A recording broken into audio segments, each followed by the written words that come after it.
Your Excellency, you're most welcome once again. Hello, everyone, and welcome to our second Fireside Chat of the semester.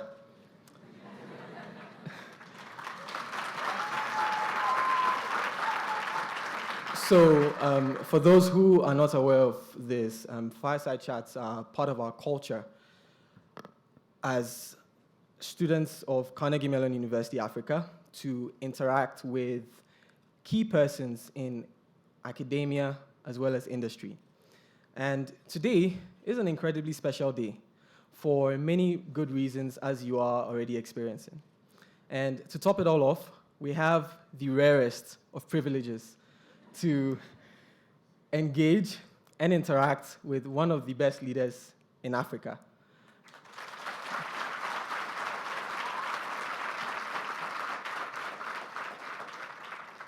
And when I make this ranking, this is not just based on current occupancies, but I'm talking about historically. Okay, so this is a big deal. And he's a distinguished personality we all admire so much. And without his efforts in having this university established, we would not be here today. So ladies and gentlemen, please help me give a round of applause once again for His Excellency Paul Kagame, President of the Republic of Rwanda. Okay, so this Fireside Chat is one that has been desired for years. And many classes before us have tried and failed in making this possible. Not until the classes of 2020 and 2021 showed up. So I believe that this is a sign of greatness for us, and we'll continue to forge a path of success for this continent. So, Your Excellency, my name is Chris Terry. I'm a first-year MSIT student here at Carnegie Mellon University, Africa, and from Ghana, and I'll be the moderator for today's session. We'd like to engage you in a discussion concerning your life and work, leadership and governance, as well as your vision for the Republic of Rwanda and Africa. So if you permit, I'd like to start with 2 questions, and then we take the rest from the audience. Fantastic. Thank you so much. So since I'm also a student, I have my, and let me pull out my questions.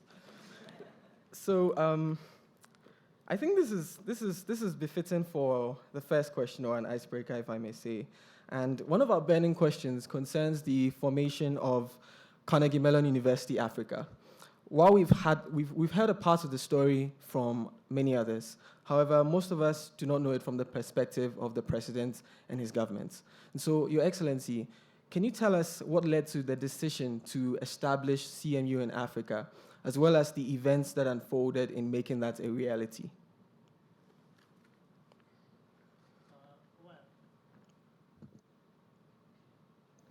Let me start with the introduction you made when you're talking about leaders you normally have in the academia and the industry that you are used to. I find myself right in between. And I've also discovered that my job is to try and make these two hold together as a responsibility. And that therefore leads to the answer to your question. As we were rebuilding the country after the tragic history following 1994, actually years before that as well, part of the things we discovered was we have to invest in our people, in education, in their health, and many other things. It's not just one that would provide us with a solution. So we've got to start from somewhere.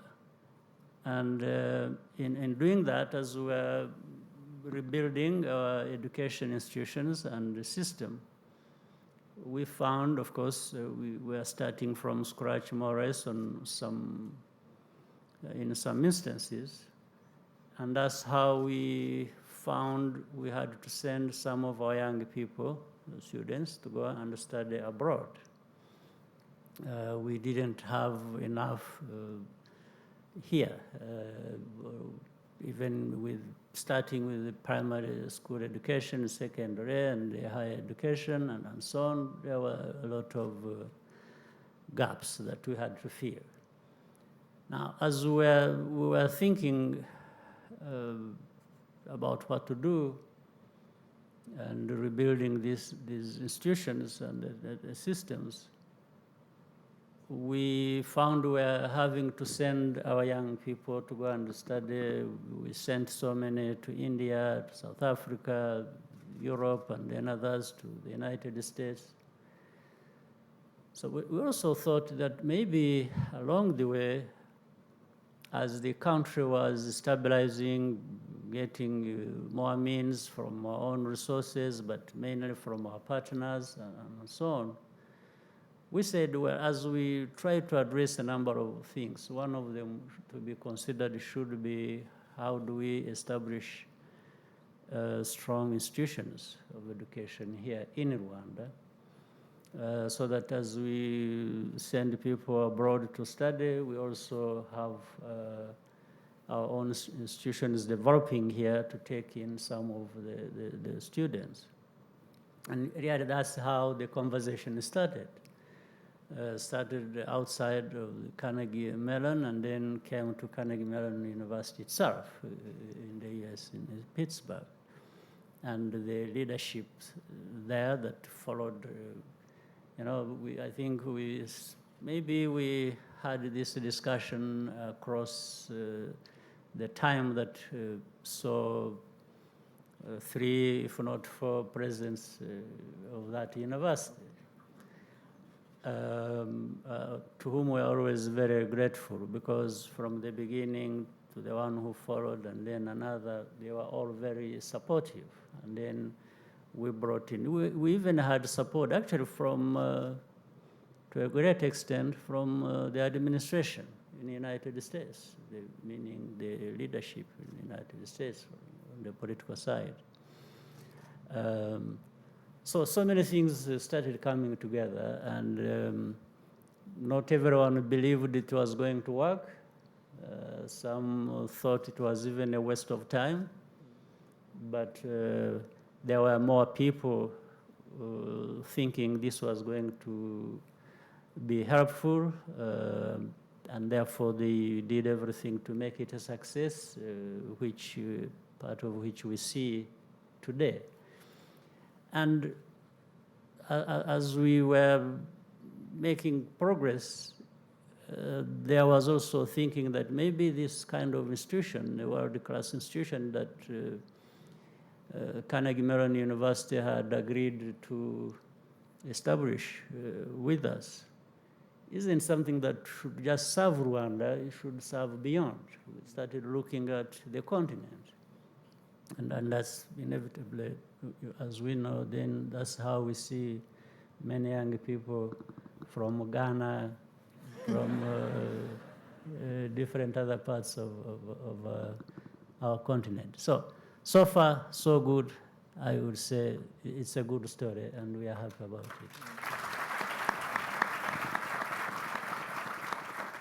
Thank you very much.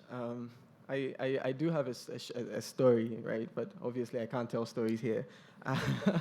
But the reason I'm here today is actually because sometime at work I got an email from Carnegie Mellon, and they said they were in Africa, and that was last year, and it was a big surprise to me. And actually that's one of the reasons that I decided to come here. So I really would like to congratulate the president and his government for this effort, because I believe that more and more countries and governments in Africa should be doing things like this. I think Rwanda has pioneered education, and we can see other countries and governments also doing things in other areas.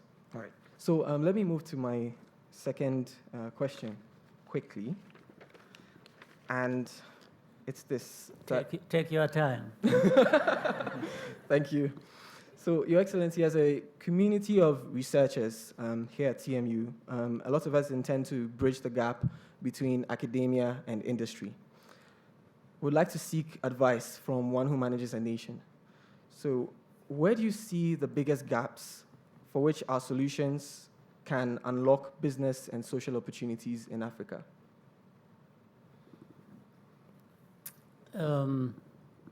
That's a very important question and also difficult in a sense. You see, over time, when you look back in our continent, so many things have happened, others we have possibilities for. We can easily make things happen. We understand the problems of Africa. We have even discussed them extensively in each country or with all of us together, the continent, the countries of our continent. The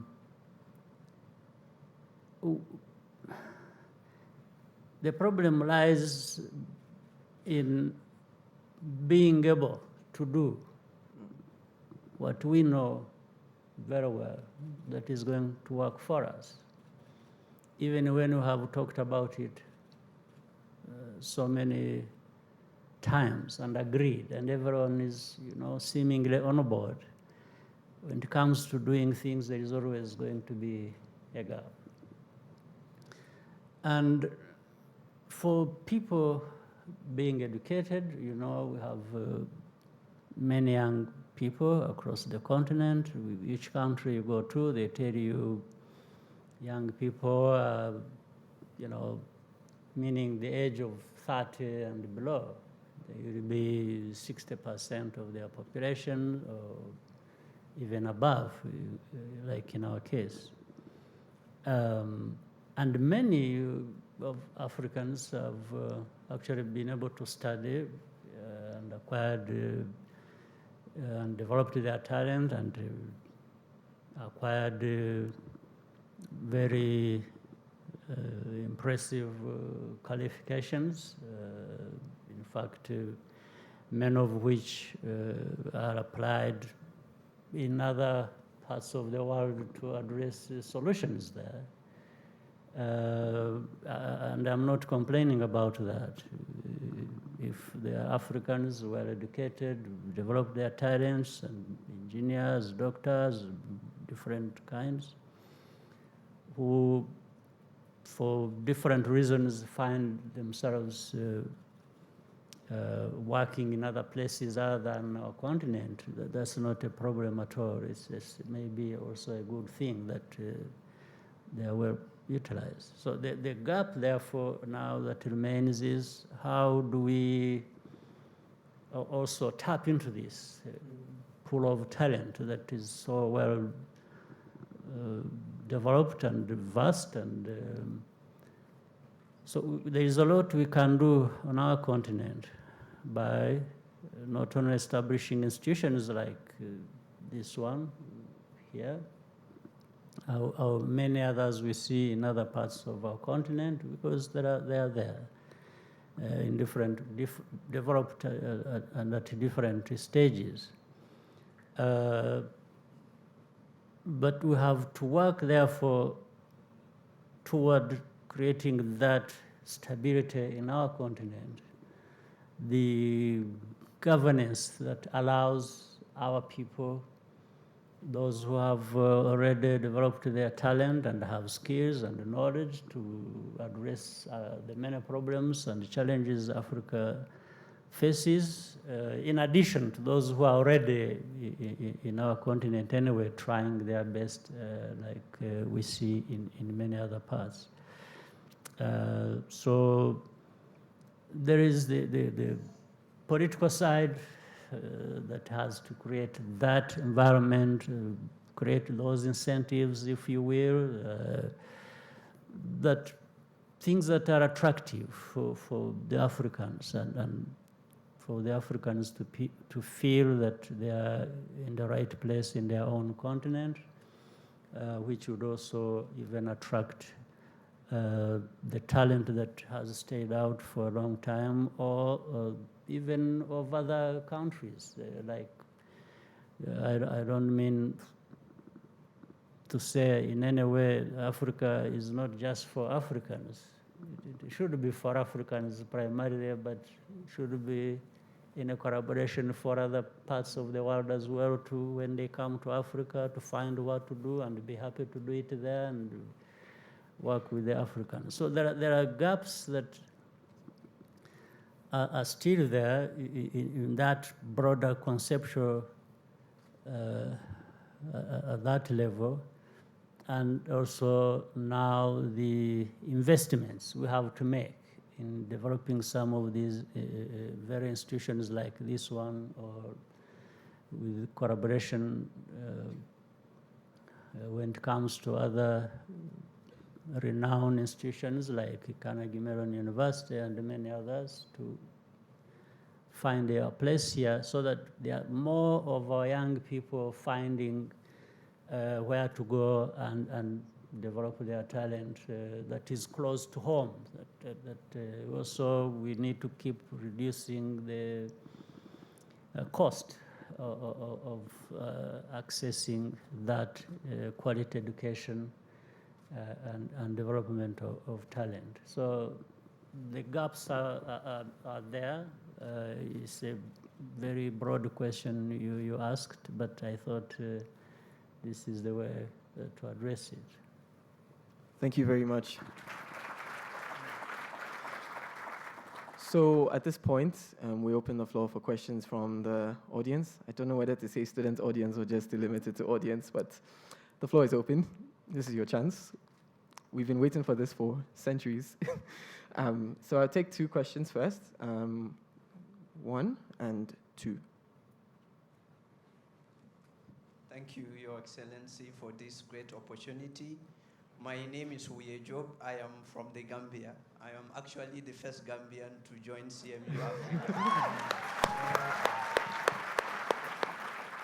So CMU gives everyone from the continent this opportunity to come here and study. And at the end of the day, we have so many people from different parts of the continent studying here.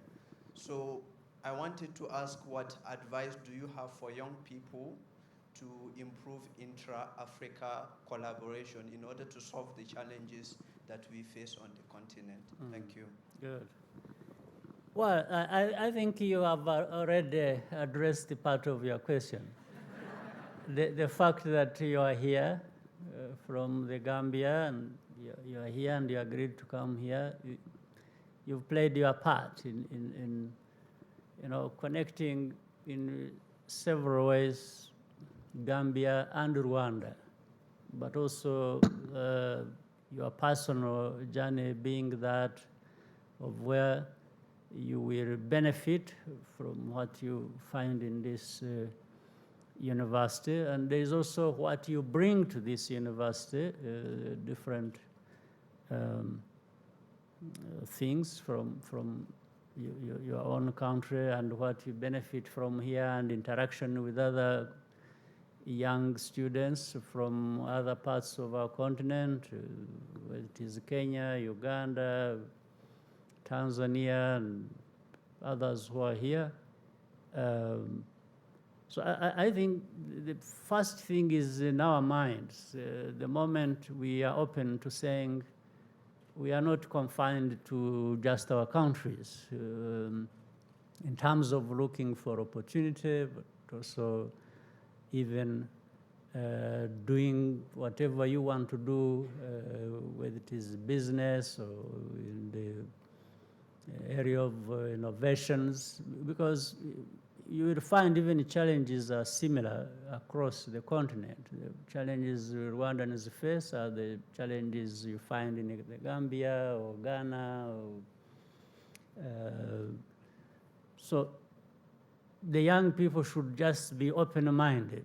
They should want to go beyond their own countries and feel connected to either neighbors or the whole continent, if you will, and that should be the case. Whatever you are doing, whether it is studying, it is doing business, it's looking for an opportunity that will develop you, but in the end, whether directly or indirectly, will also be contributing to the development of the continent. Thank you very much. I saw a hand. Thank you very much, Mr. President. My name is Abigail Deborah Nauvonewule, and I'm from Ghana. I'm also a student here at Carnegie Mellon University studying Masters of Science in Information Technology, class of 2020. So my question is basically about Africa as a continent and then being able to use unlimited resources to make great impact. So Africa has grown over the years gradually, but then we are getting there. And however, we have some limited resources, especially in terms of education. My question is, how were you able, or how are you able to leverage these limited resources while managing your country and the continent as a whole? Thank you. Actually, Africa is not limited in terms of resources. Though it is a problem in a sense, that is the way it is perceived. Therefore, we've got to change that. In fact, many people say and even wonder why there is this sort of paradox. Africa is actually very rich. It's very wealthy, whether you talk about human capital or natural resources. I don't think you have a richer continent than Africa. So therefore, now that becomes our question to answer. So how do we resolve that? How do we turn the potential, the wealth, in terms of people and resources into this reality that Africa should be, where it actually has resources to deploy, and that's the problem we have to address. Therefore, Africa, each country, has to address that problem by looking at what we have as each country, but also what we can even have if we came together as countries, allowing Africans to work together and develop these resources as we know them. So we in our case, since you also raised it, we found that we have some resources to invest. It also matters how we prioritize our areas of investment. As I mentioned earlier, we have decided we are going to invest in education. But that means we are investing in our people. And our people, for all countries I know, the people are the #1 assets of any country. And even more importantly for us, Rwanda, because what other countries may have in plenty, we don't have. That means on the side of the natural resources. But we still could find resources to invest in education, even towards, for example, an institution like this. Or there will be others, and there have been others, where we have also made such investments. So I think we have to sort of realign our thinking and make sure that it is going in the right direction and answering the basic and the most important questions like one you have just asked. So Africa, we talk about this, whether it is in regional groups, so at the continental level, at the African Union. We are trying to answer this question. How do we really stop being just a potentially very wealthy continent to a continent that is actually wealthy in real terms, and therefore we can see it in our people having access to many things they should have access to, and therefore investing back what our people have developed, talent, knowledge, skills of different kinds that are required to take Africa to another level. Thank you so much. So we'll take 2 more questions. There. Thank you for this opportunity. My name is Victoria Munguti. I'm from Kenya, an alumni of CMU-Africa 2018, and also the managing director of Hept Analytics Limited, which is a data analytics company founded by 7 CMU-Africa alumni and also headquartered here in Rwanda. Your Excellency, as a young entrepreneur, I would say the journey of setting up a company is very challenging, especially at the beginning when the business is young and it requires financing. And a key challenge here has been taxation, and especially in the startups circles who are in high-tech kind of products and solutions. So my question is really to inquire what are the measures being pursued or the incentives being put in place to ensure that these startups, particularly in the technology space, thrive in this ecosystem. Thank you. Yeah, I think that's a valid question, and we have also thought about that and have been in the process of finding a solution to that. It is not just taxes, because, well, I think startups need some way of also accessing finance to be able to do things. You have access to finance. Also, for taxes, that can be looked at. Much as taxes are the most difficult things to address anywhere in the world, and they are always a cause for discussion and debates, and it will continue. But in our case, we have also been looking at actually the possibility of making it easier for startups and others in the area of innovation, where taxes can come later, not just during a certain phase. But anyway, I know that even if we do that at a later stage, still there will be complaints. But at least we will have given people a good start and to, sort of stabilize them so that now they are on the right path, and the path that is already earning them something from which the tax can also come. So it's a point I take note of seriously. It is already under discussion. It's almost, I think, in other places they discuss that too, but in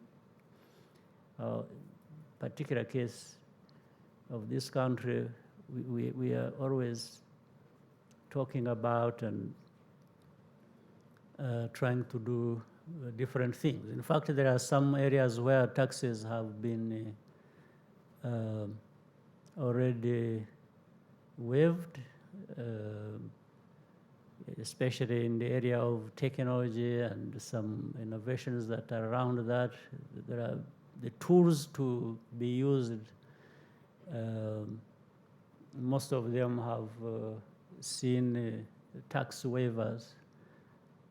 So the tax question is a broad one, but we have been particular and making sure that we deal with those tax points that if we remove taxes, it will launch certain productive activity for people, and then they can pay their taxes in the future. Thank you so much. Yes, sir. Thank you so much, Your Okay, Excellency. faster. My name is Stephen Mokora. I'm from Kenya, and I am a Master of Science Information Technology student here in Carnegie Mellon University, Africa, and a grateful Smart Africa scholar. So I first start by saying thank you, a big thank you to Your Excellency for the support that you have given students to study in CMU-Africa, specifically students of East African community, by settling half of the cost of our tuition fee here in CMU-Africa. We appreciate it. Your Excellency, the people of Rwanda are very proud of you, and we, the people, the guests of Rwanda who've come here, we've seen your leadership style, and we are inspired.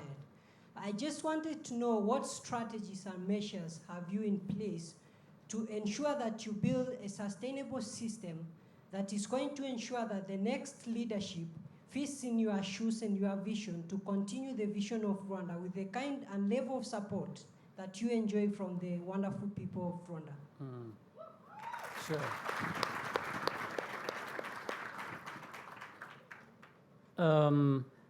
Well, first part of what you said answers another question that was asked earlier. How Africa is not lacking in terms of resources, depending on what you are talking about or how far you want to take it. Because, as you said, Rwanda pays for the students here 50%. And I mean, if Rwanda can do it, any country can do it.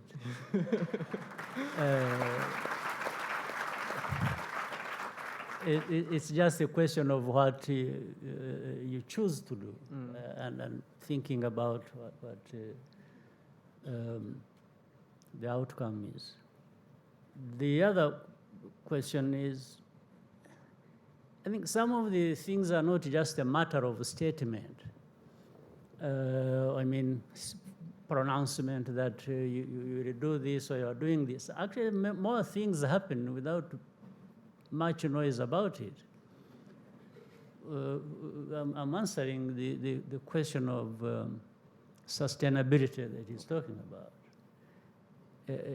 In fact, you from Kenya and others from other places, Ghana, or then Rwandans who are already here working together, you form part of that sustainability.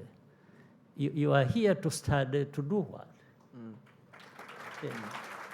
Because you are here to build those capacities that are required as you grow, and whether you are becoming engineers or whatever talent you have developed here or in other places.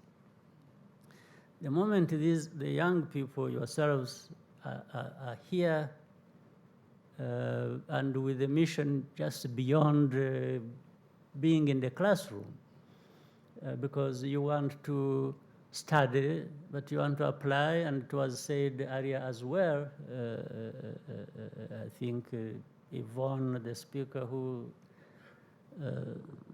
spoke earlier, did mention that. You also here studying so that what you study is applied to situations to address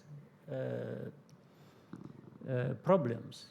the engineering is about also what do you want to apply the engineering to? What problem are you solving? And you can even go beyond that. You start when you are solving an engineering problem or you're applying your engineering to solve problems, you're also dealing with the society. You're going beyond just that. And so sustainability comes in broadly investing in people and people who grow in an environment that shapes them to be responsive to addressing the many challenges that we see in our countries, in Africa, and between Africa and the rest of the world. So my dear brother, just think about that. Think about beyond just being a student here at Carnegie Mellon, CMU-Africa, and studying engineering or whatever. Think about how do you apply that to your environment, to the society, problems that need to be addressed. And the rest, you are providing a pool, a big pool from which people, when it comes to deciding who becomes what, like in my case, then people may end up actually selecting you to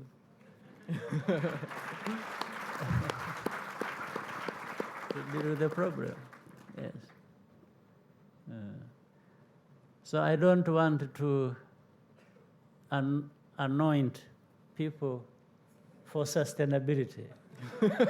I think I just want to invest in the people broadly, and then from among them, there will come sustainability.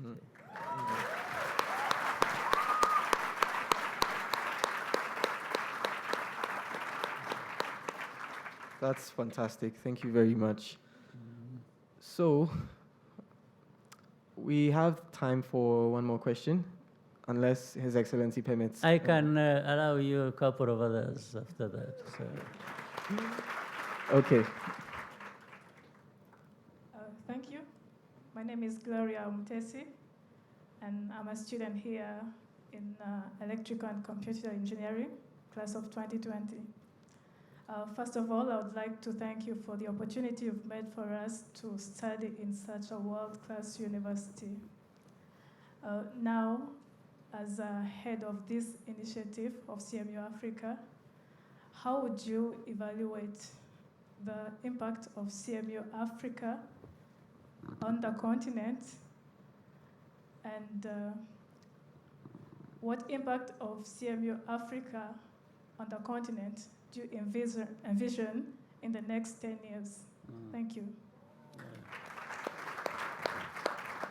Well, the impact is very visible in terms of numbers. The numbers of the students here, I think, have been going up, not so. And also the numbers of countries students come from. They come from different places, just represented by you here. I think that's already a measure of impact. The other measure of impact is what you demonstrated to us. The innovations that have come from the very people who have gone through this campus, irrespective of where it was located. And I think with the newer and bigger and better location, I think the impact will even go higher, isn't it? So I think for me, the impact is more or less visible and obvious, and we just want to work towards achieving even more. Awesome. Sure. Excellency, thank you. I am Goran Klejois from Cameroon, and I'm here at CMU. This is my first year, and I'm pursuing a Master of Science in Electrical and Computer Engineering. Standing here today and asking you a question is a dream come true for me. Okay, after reading, going through Agenda 2063, the Africa we want, I came across one of the goals, which is to silence guns in Africa by 2020.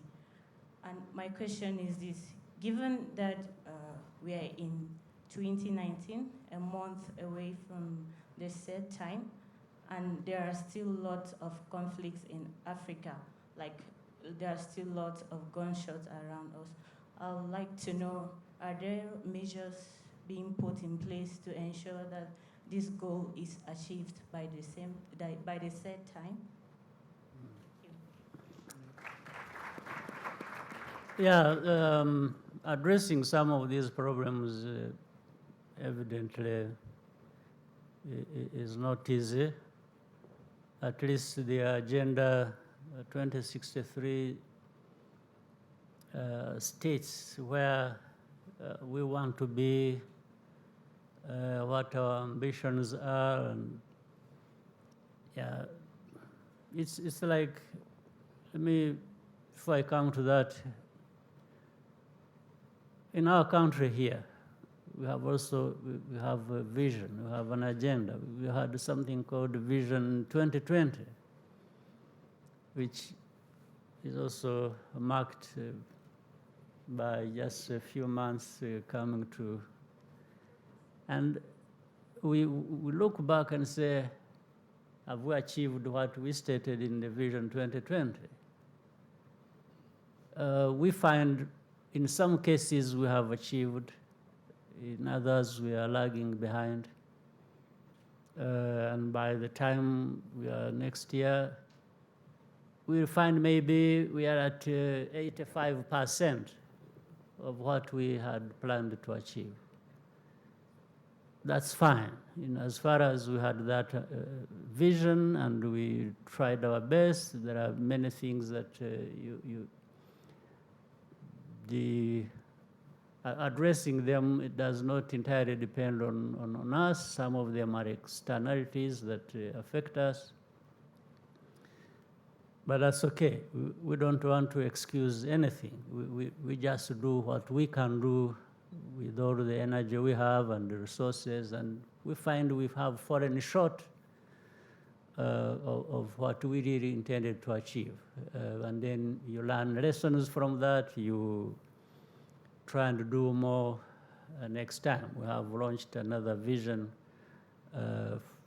starting from 2020 where the current one ends. So that's how things are going to work. Even with the Africa we want. Africa we want is broad, is ambitious, is the right thing. But we find in some instances we are falling short on the goals we set because of different complications that happen to be in things we have to deal with.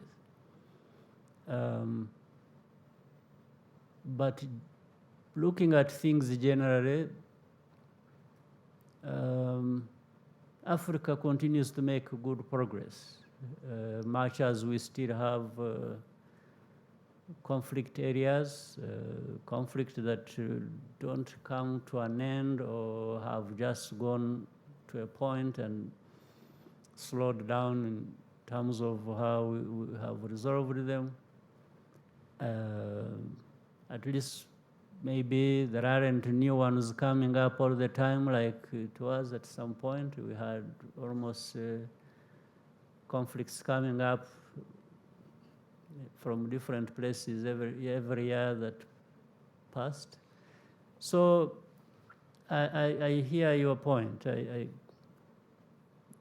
I can only sympathize with us, me and you and others. But not just that, but also always we need to rally and look at what we can do and to resolve what problem, where. It's always going to be a work in progress that we have to put much effort into, and yeah. So there are many things that we have to address on our continent, and some we are making headways, and some others not much, but we have to keep going. Thank you so much. I think there's somebody, are you asking somebody who I see in the crowd who is from an industry or something? Are you just asking students? Even if people in industry, maybe you don't mind. We don't mind at all. Yeah, because I think... Thank you, Mr. President, and my president. Mine is not a question. I'm from... Even better. Yes. Thank you very much. This campus is very beautiful by any global standard. I heard Liquid Telecom, One Africa broadband connectivity. And I just want to make a pledge that we give Carnegie Mellon University campus here all the broadband connectivity it can use to make it the best connected. And this one, on behalf of our management, it will be free of charge. Wait. For 18 months. And we want to beat the campus at Pittsburgh or anywhere where it is, and it can be fixed by tomorrow. Wow.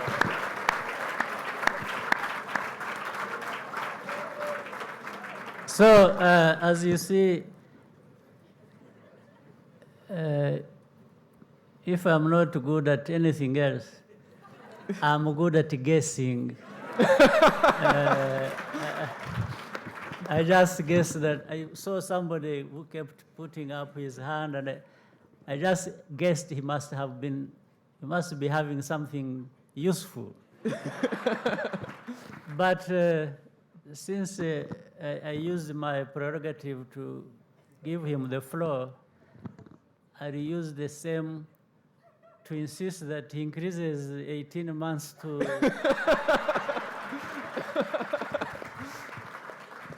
let it be more than that. Maybe double it. So please, if you can't and fall short, then you come to me. I can make my own contribution towards that.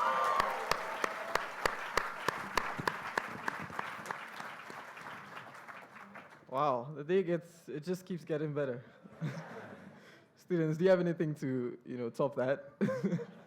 Okay, yeah.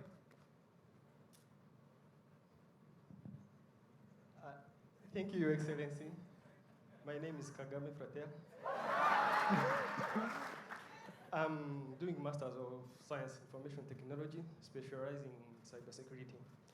On behalf of Rwandans, I would like to thank you, Your Excellency, for the full scholarship you awarded us. And for that, we owe you and we owe the country. Thank you.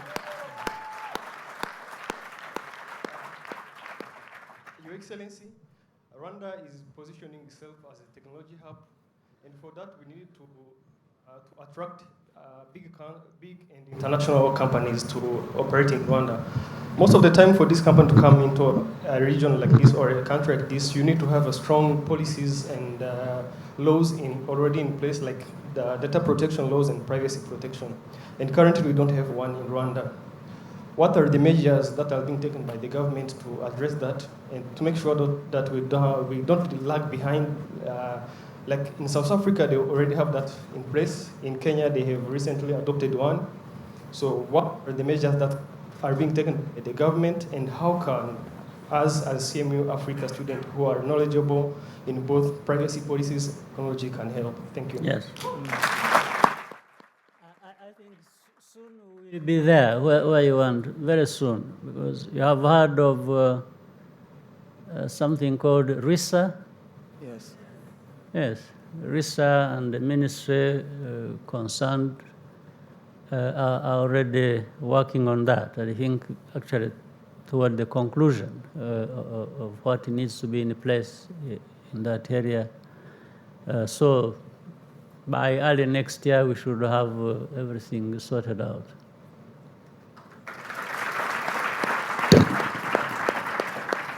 Okay, there's a hand here. I saw another one there as well. So after you, then that one. Thank you, Your Excellency. My name is David Butera. I'm from Rwanda. Currently, I'm doing my second year here at Carnegie Mellon, a student in MSIT. And I'm avoiding to say that I'm the president, but I am the student leader. I'm right. You're authorized to say that. Yes, I am the current guild president. So when we invite our guests for the fireside, sometimes we ask questions and we try to get them to tell us a story, an inspiring story. I had prepared a question to ask you, but I will not ask it. I would like you to tell us something. I wanted to ask you, by the time you liberated Rwanda, we know that a part of Rwandans had decided to decimate another part of Rwandans. And I'm sure that you have part of your family members you lost during that tragic period. How did you move forward with it when you were walking in the streets of Kigali after liberating Rwanda and knowing that you have some members of your families that you have lost, and some of the people who are struggling to liberate the country also had their members of their families that were killed? So how did you manage to make these people to abide to the philosophy of not revenging instead of unity and reconciliation? My question is, could you tell us a personal story about you?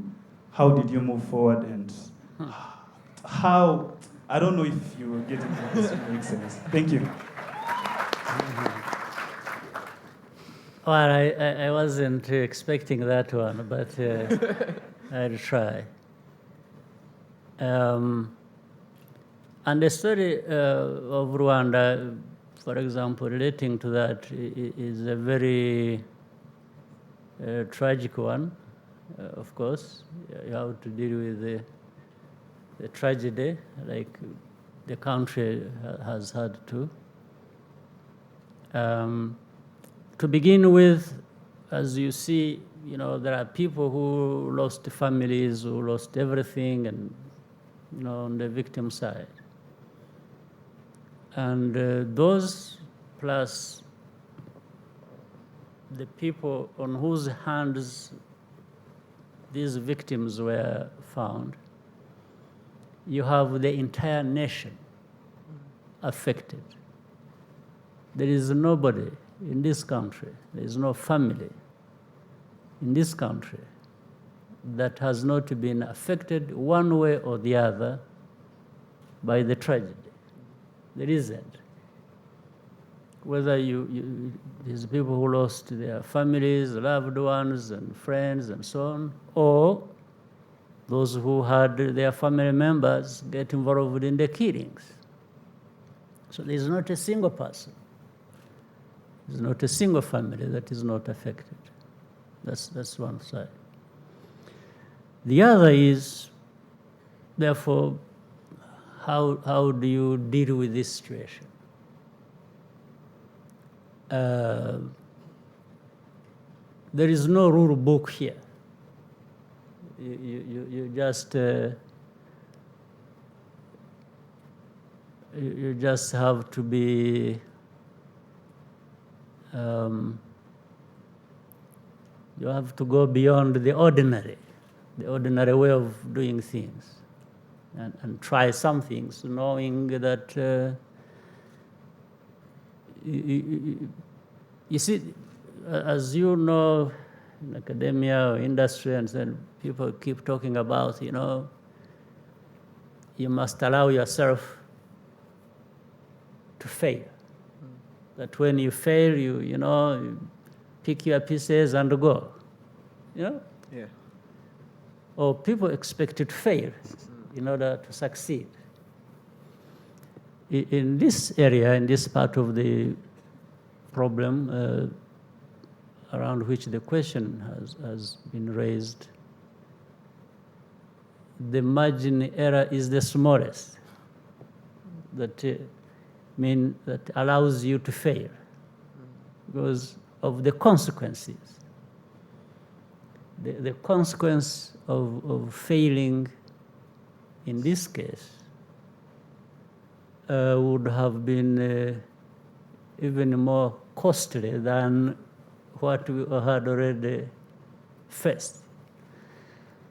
So therefore, understanding that forces you to do certain things beyond just the ordinary. Meaning, for example, and I think you put it very well. Like in the case we had, young people already who were deprived of their country, they didn't belong, they were stateless, all of us were stateless, who had arms in their hands and had been fighting.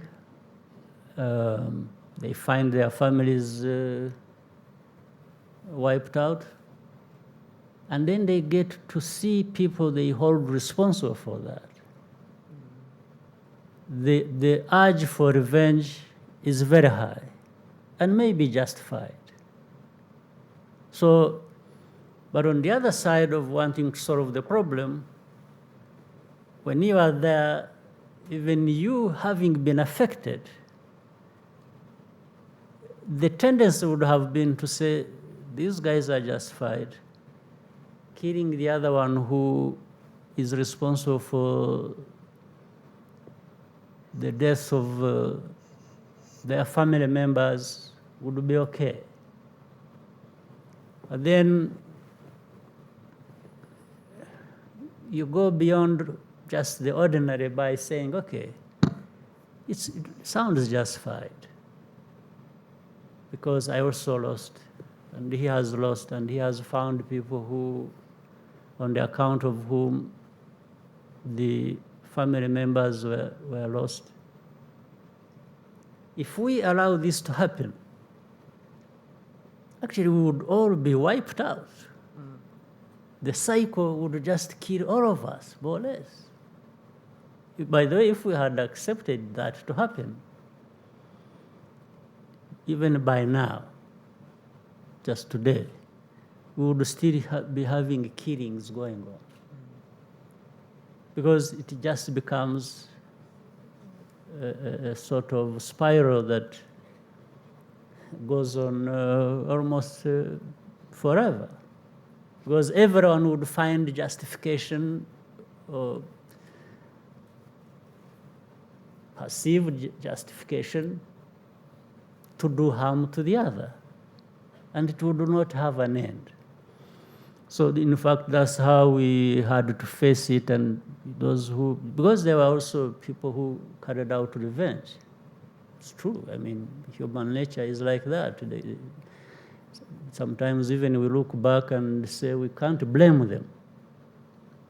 So now, since you said at a personal level, I tell you the story, then I was right in the middle of it. As somebody indeed who lost people, together with others, but also as somebody now whom it was upon me, and that was weighing heavily on my shoulders and my mind. It was say, how do you deal with this? I didn't have any particular other person to look up to say, I'll find a solution here. So I was entirely carrying the burden. And the failure, if I had failed to carry that burden, the consequences were huge. There's no question about it. So sometimes, therefore, I had to make a decision. For example, those young people who carried out revenge, and deep in my heart, knowing that it's even justified, but I had to say, no, you can't do that. And knowing that if I allowed that one to do it and get away with it, then everyone else will start doing it. And again, it will get out of control. So we had to face up to this, and even had to detain, arrest those who had done it, put them in prison. You can see we are doing it to make sure that it doesn't go on. But at the same time, in my heart, I said, but maybe this guy had justification to do it. How, from a human perspective, you have your whole family killed, and there is the other one who is known to be responsible for that. And the young man who has started fighting, for example, for his country, comes back and finds, the family is no longer, the other one is responsible, and because he has a weapon in his hand, kills the other one. And they have to stand in the middle and say, well, you can't do that. So to make sure that you don't do that and somebody else doesn't do it, you go to prison. You wait until we have justice. But justice was not anywhere. We've seen, because we didn't have institutions, even the basic ones, to try and give justice. So that you tell the other one and say, no, wait, the justice system will take care of it. And no, the other guy will say, which justice system are you talking about? So this was, if I may, one of my most difficult moments.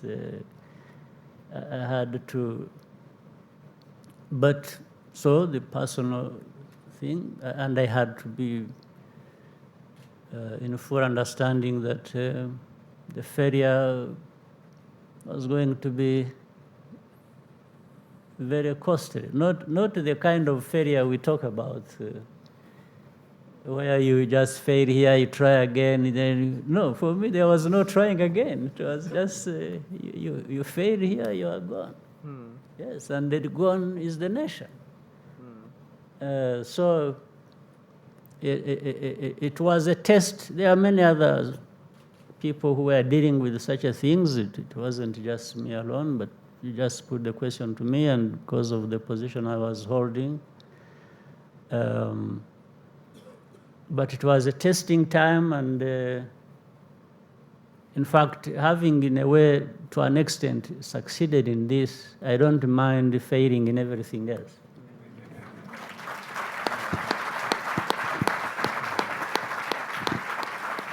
May I take one more question? Yeah, sure. Okay, so we'll take one final question. I've seen a hand has been waving since.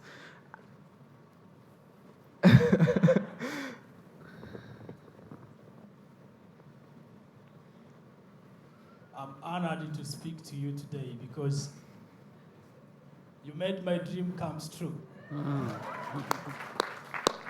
My name is Julius. I'm from Tanzania. And I like politics as well. I've been following you. When you come to agreement of bringing this prestigious university here and allowing students from all over Africa to come and start, you said, Rwanda cannot enjoy its success alone while other neighboring countries, they are struggling. You quoted, I believe you quoted the late Mwalimu Nyerere. In 1960, just after our independence, he said, Tanzania cannot say it is free while other African countries are not free. So we became center of freedom fighters. So in this success today, Tanzania is left behind. Why I'm saying that? The rate of students from Tanzania is like 0. So I know for sure you are very friendly with the current president. And he can do anything you ask him to do. If you are building a railway from Dar es Salaam all the way here in Kigali, why don't you just help us and talk to him to come and invest in this university so we can have many students from Tanzania benefit from this high quality education.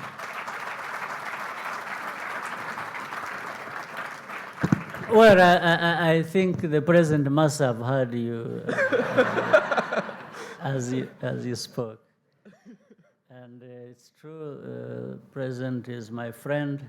We discuss many things. We do many things together. And in fact, even in the area that you are referring to, good discussions are going on between both governments, and it goes down to the people, the things you want to do that will benefit the people of Rwanda and will benefit the people of Tanzania, so there is no question. And also, you talked about the story of Mwalimu Nyerere, who was a very renowned Pan-Africanist, a very respectable leader for right reasons, who shaped Tanzania to be what it is in terms of holding the country, the people together and giving them something to be proud of, even in their contribution to the liberation of the countries you talked about. And he happened also to be a good friend of mine on at a later stage, because that's when we got to know each other. But when we got to know each other late, we also were good friends. So, but we use all these relationships and ideas and for the good of our people, for the good of our continent. At least that is the aim. That's what we want to do. So I'm glad you are here from Tanzania. More should come. In fact, the young lady who gave us a tour of the campus told me she was also from Tanzania. So I'm glad Tanzanians are here. More will come, and definitely we'll want to work together with the Tanzanian leadership and the president and others, so that we grow this campus by the contribution we can make together. And maybe one time he will invite me to contribute to another institution that is coming up in Tanzania, and I would be happy to join and make my contribution.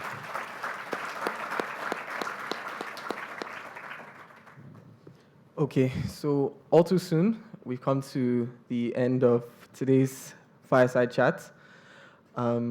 Your Excellency, would really like to thank you very much for taking time today to invest in us and inspire us with wisdom. Thank you. It was my pleasure to join you, and please, anytime you have space for me, and we have a lot of space.